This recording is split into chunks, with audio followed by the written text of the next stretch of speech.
So, hello. So, in this video, gagawa tayo ng group policy para sa ating Windows Server 2008 TUP domain. So, first, bago tayo makapunta dito sa paano ako nakapunta sa group policy management, you just have to go to start, administrative tools, tapos meron ditong group policy management, o kaya pwede mo na i-search na lang siya dito, group. Ayan, lalabas na siya. So, ang una natin kailangan gawin is mag-create a GPO.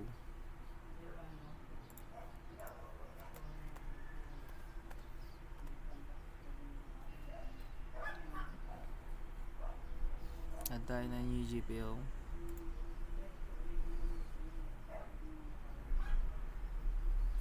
Ayan.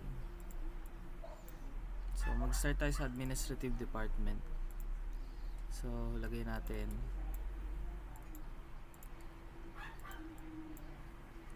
administrative wallpaper.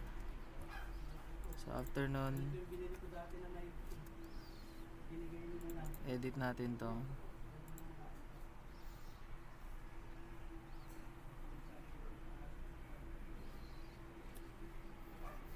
Punta tayo na user configuration. User policies.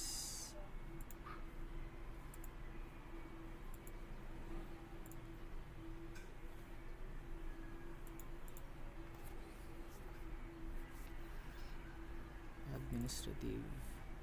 Desktop.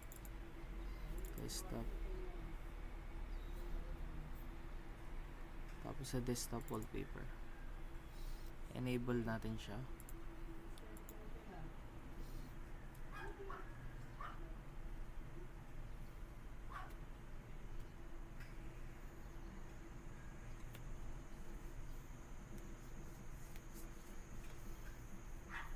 So, locate natin yung wallpaper path.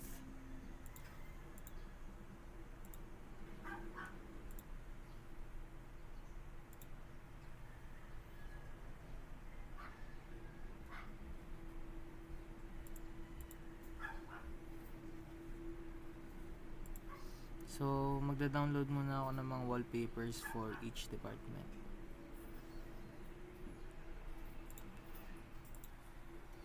So, maglalagay na tayo ng wallpaper. So, enabled lang natin desktop wallpaper. So, para sa administrative, kakopy lang natin yung file location, which is meron na ako dito sa inetpub www root wallpaper. So, itong administrative, copy lang natin yung file location nya, copy. Okay. So, balik tayo sa group policy management and i-paste lang natin.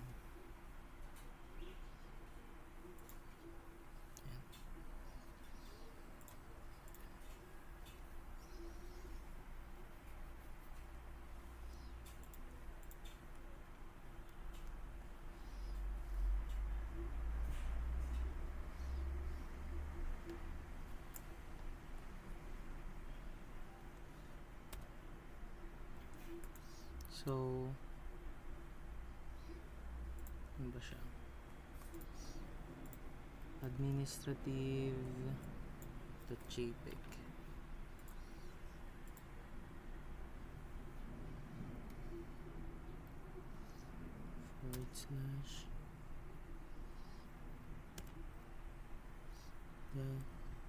/JPEG.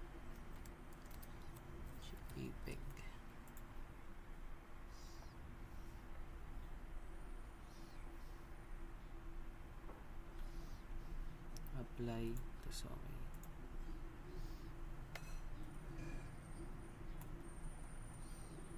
So, meron na tayong desktop wallpaper for the administrative department.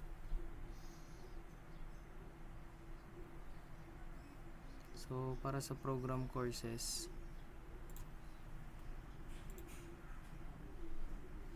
or academic na folder. Program courses. So same step lang din. Mag-add tayo ng GPO.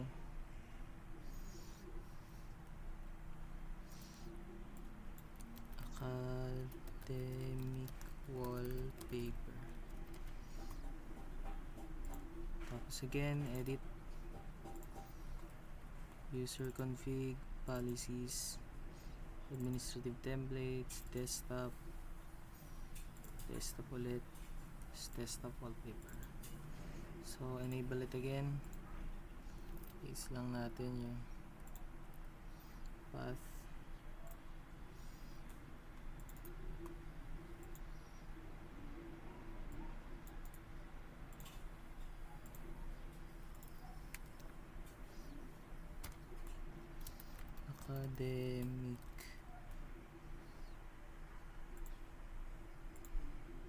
academic.jpg.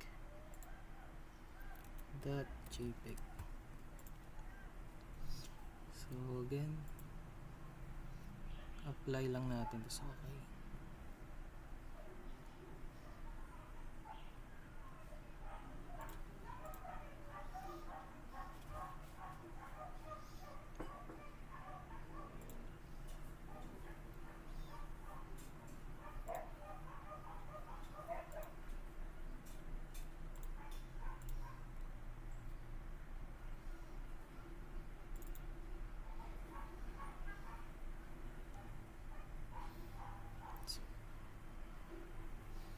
So gagawin din natin lahat itong BET program, BS degree program, BS engineering program.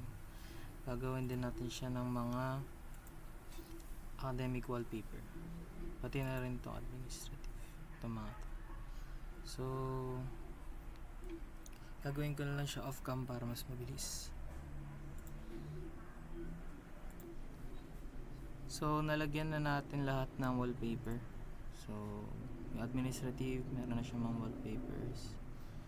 Yung sa mga academic, meron na rin siya. So the next step is to restrict or disable the following: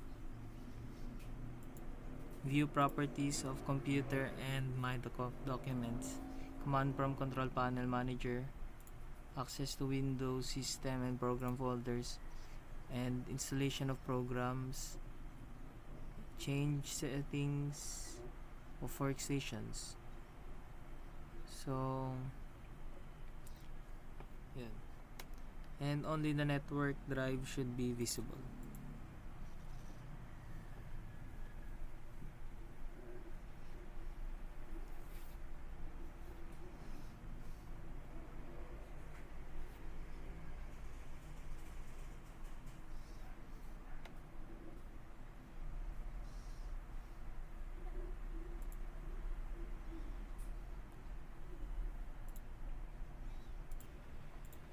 So, nag-create ako ng organizational unit para sa BSIT.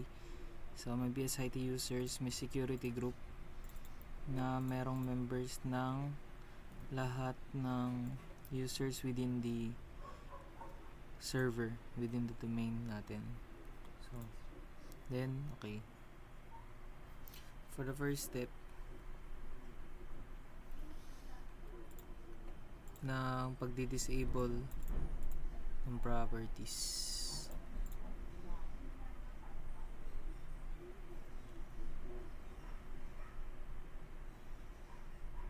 So under my computer, local DC. So bawat shared folder,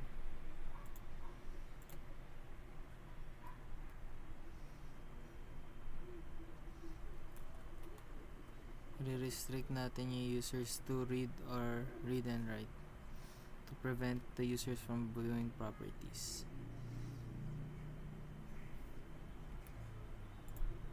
So academic department, kuwari ito, properties, security.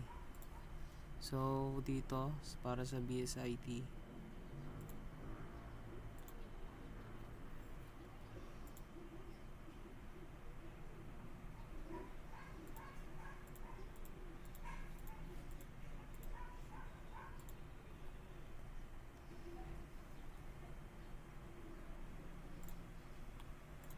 So, BSIT users. Tapos,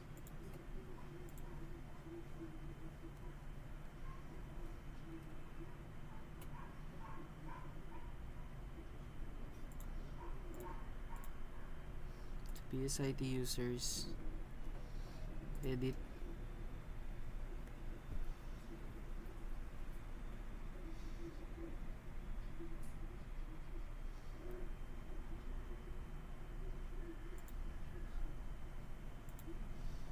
Tapos i-deny natin yung read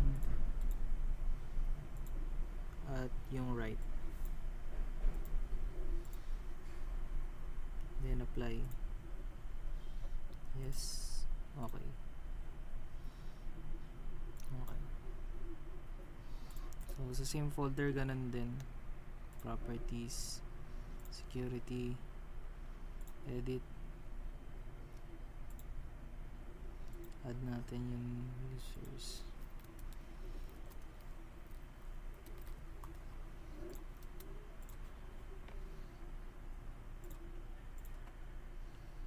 So edit.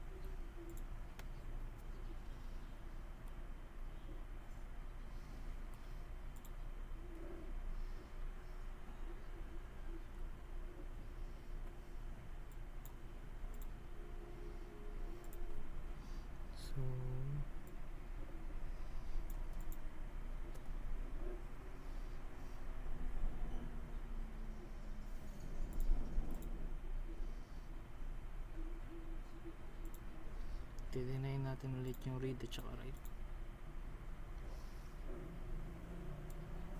Then apply. Yes. Okay. Okay. Sa pet program ganun din. Properties, security, edit, and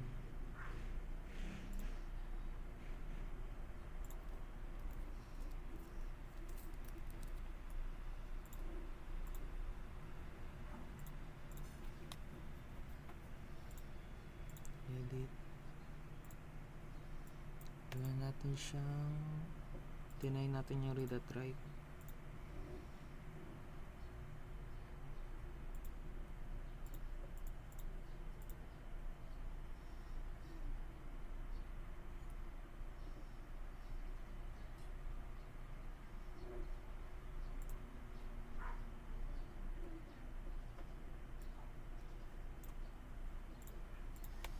So gagawin ko na lang siya off cam para mas mabilis yung video, to reduce the minutes of this video.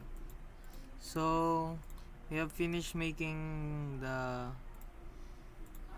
restrictions for read and write for the users. So I left only, I didn't edited the properties for university folder and installer folder. So the next step is to restrict the command prompt, control panel, run task manager, and RC settings. So to do that,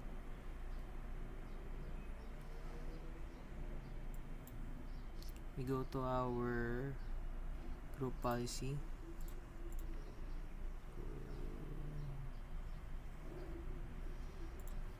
Group policy. Management, and then we go to our BSIT.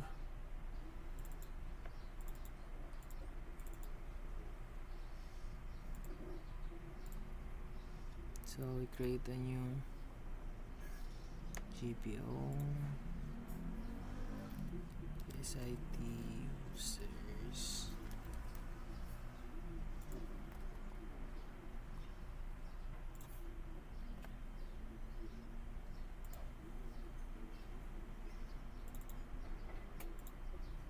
Then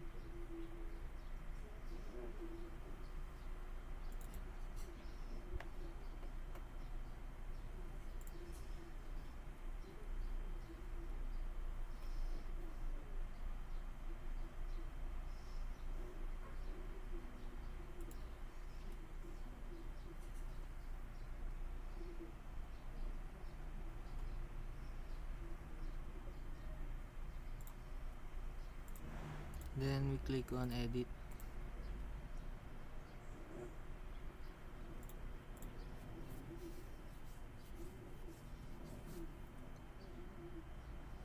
Then in this tab,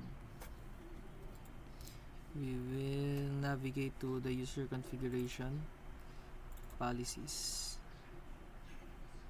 administrative templates, system.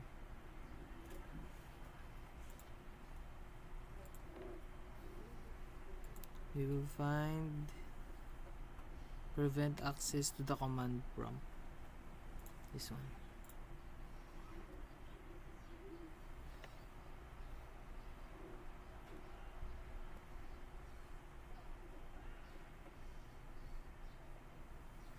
And we edit it. Edit. Enable. And press apply. Okay. Then registry headings, edit, enable, apply. Okay. So for the control panel, we go to control panel, and then we search for hide specified control panel items. Hide specified, enabled, apply. Okay.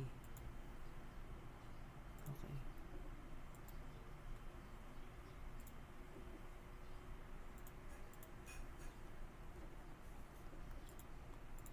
So it's requiring us a value. So first we click show.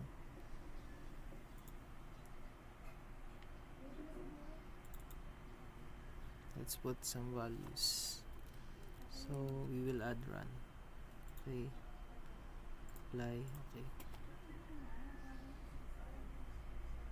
So the next is prohibit access to the control panel. We enable it. Apply. Then okay.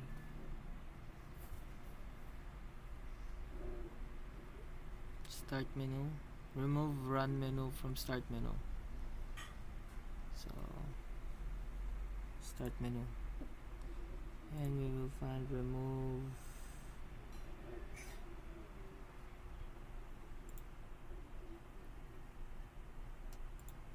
run menu. Remove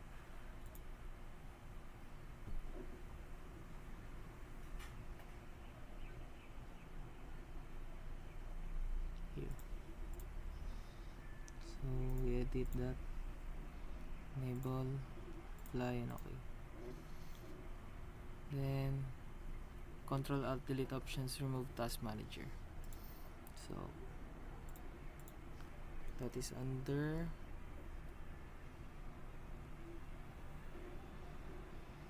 start menu, under system, Control Alt Delete options, remove task manager. So we will enable it, apply, then okay.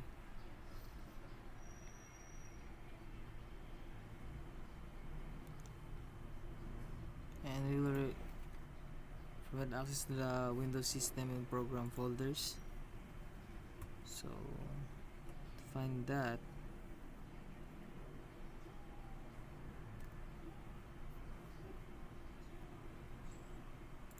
so we go to our Windows Explorer, File Explorer, then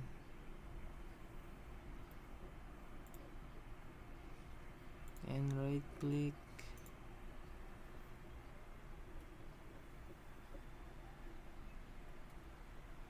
apply.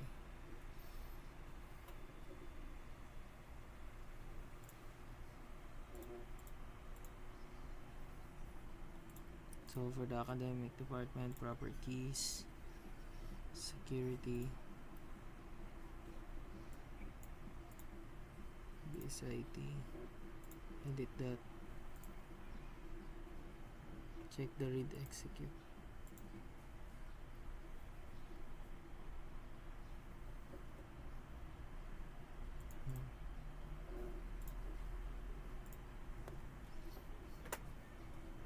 So for the read execute, we will deny that.